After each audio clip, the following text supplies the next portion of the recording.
कागदी नोटा लवकर खराब होतात आणि सहज फाटतात।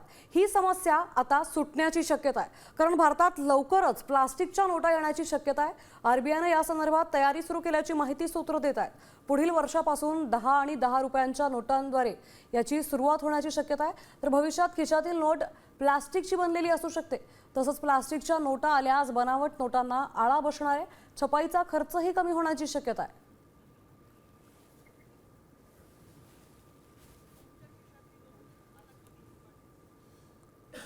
प्लास्टिकच्या नोटा डेबिट कार्ड सारख्या कडक नसून हलक्या आणि लवचिक असणार आहेत। नागरिकांची फाटलेल्या तसंच मळलेल्या नोटांच्या त्रासातून कायमची सुटका होणार आहे। कागदी नोटांच्या तुलनेत प्लास्टिक नोटांच्या छपाईचा खर्चही कमी असेल।